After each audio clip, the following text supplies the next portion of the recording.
প্ৰতিনিধিসকল,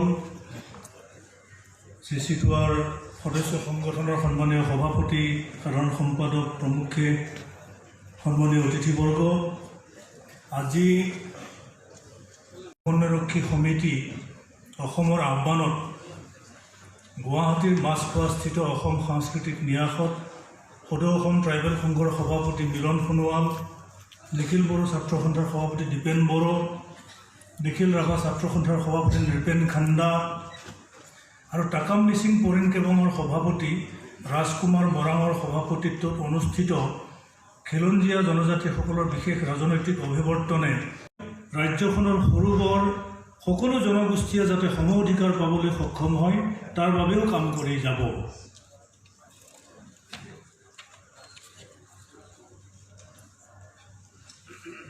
যোৱা 8 অক্টোবৰ 2020 তাৰিখে নগাঁও জিলাৰ বৰহমপুৰ সমষ্টিৰ চামগুৰি ৰাজহ চক্ৰৰ অন্তৰ্গত মিকিৰ বামুণী গ্ৰান্টৰ লালুংগাঁও আমদৈ কৰি একেই পৰিমাণৰ ভূমিৰ পট্টা জনজাতিসকলক প্ৰদান কৰিবলৈ আজিৰ অভিৱৰ্তনে দাবী জনায়।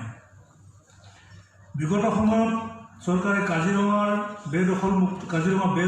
বেদখলমুক্ত কৰিবৰ বাবে এলানি উচ্ছেদ কাৰ্য সম্পাদন কৰিছিল। সেই একেই প্ৰথাৰে ট্ৰাইবেল বেল্ট ব্লকৰ ভূমিৰ পৰাও বেদখলকাৰী উচ্ছেদ কৰি খিলঞ্জীয়াৰ ভূমি সুৰক্ষিত কৰিবলৈ আজিৰ অভিৱৰ্তনে দাবী জনায়।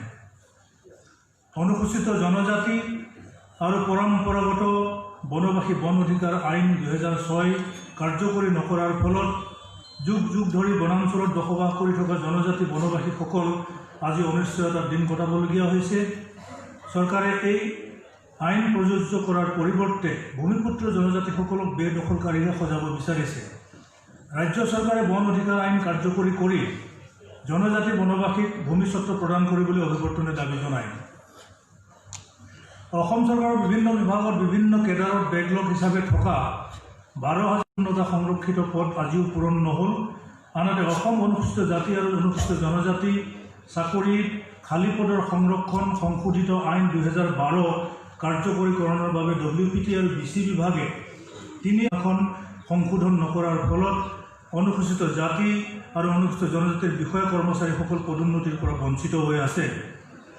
অনুসূচিত জনজাতিৰ প্ৰাপ্য 12,155টা বেকলগ পদ বিশেষ নিয়োগ আঁচনিৰ জৰিয়তে পূৰণ কৰাৰ লগতে 3/8/2016 তাৰিখৰ বিধি নিৰ্দেশনাখন শীঘ্ৰে সংশোধন কৰি অনুসূচিত জাতি জনজাতিৰ বিষয়া কৰ্মচাৰীসকলক পদোন্নতি প্ৰদান কৰিবলৈ অভিৱৰ্তনে দাবী জনায়।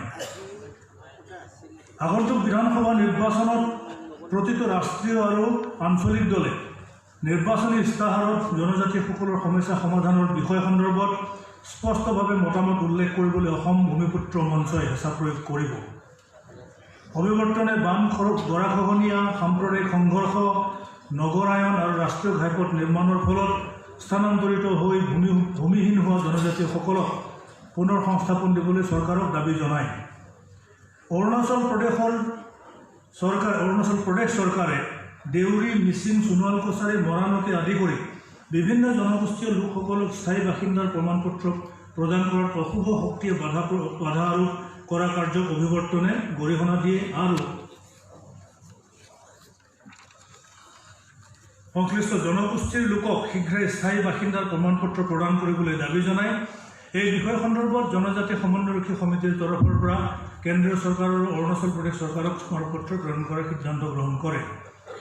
তিৱা, মিচিং, ৰাভা, সোণোৱাল কছাৰী, দেউৰী আৰু ঠেঙাল কছাৰী স্বায়ত্তশাসিত পৰিষদক ভাৰতীয় সংবিধানৰ 6ষ্ঠ অনুসূচীত অন্তৰ্ভুক্ত কৰাৰ লগতে তিৰাপ ট্ৰাইবেল স্বায়ত্তশাসিত পৰিষদ গঠন কৰা মেজ, হাজং, ভৈয়াম, কাৰ্বি, মদাহী কছাৰী, শৰণীয়া কছাৰী, বৰ্মন কছাৰীসকলকো শীঘ্ৰে স্বায়ত্তশাসন প্ৰদান কৰিবলৈ দাবী জনায়। বৰ্তমানে গঠন কৰা স্বায়ত্তশাসিত পৰিষদৰ মুখ্য কাৰ্যবাহী সদস্য, অধ্যক্ষ আৰু কাৰ্যবাহী সদস্যকে আদি কৰি নিৰ্বাচিত সদস্যসকলক ভ্ৰমণ বানচ, মৰগীয়া বানচ আৰু পেঞ্চন দিয়াৰ ব্যৱস্থা কৰিবলৈ অভিৱৰ্তনে চৰকাৰক দাবী জনায়। 2011 চনৰ লোকপিয়ল অনুসৰি অসমত ভৈয়াম জনজাতিৰ জনসংখ্যা 12.5% বৃদ্ধি পাইছে। গতিকে স্কুল কলেজত নামভৰ্তি, চাকৰি বাকৰি, বিধানসভা, লোকসভা, নিগম নিকায় আৰু পঞ্চায়তত ভৈয়াম জনজাতিৰ সংৰক্ষণৰ হাৰ 15% বৃদ্ধি কৰিবলৈ অভিৱৰ্তনে দাবী জনায়। অভিৱৰ্তনৰ ৰাভা আসাম স্বায়ত্ত শাসিত পৰিষদৰ মুখ্য কাৰ্যবাহী সদস্য টংকেশ্বৰ ৰাভা, মিচিং স্বায়ত্ত শাসিত সুনীল পেগু, কাৰ্যবাহী সদস্য নৰেশ কুম্বাং, বিজু পেগু, মিচিং নিমেকেমৰ সভানেত্ৰী উষাৰাণী কুম্বাং, তিৱা জাতীয় ঐক্য মঞ্চৰ উপদেষ্টা তুলসী বৰদলৈ, সভাপতি ভূপেন খলাসৰু, গাৰো ইউনিয়নৰ সভাপতি যোচেফ চাম্মা, UPPLৰ উপসভাপতি বেৰলাও কাৰ্জী, ৰাভা জাতীয় মহিলা পৰিষদৰ সভানেত্ৰী হিমা ৰাভা, তিৰাপ স্বায়ত্ত শাসিত জিলা মূলতঃ আজিৰ অভিৱৰ্তনৰ প্ৰস্তাৱ এইখিনি। ধন্যবাদ।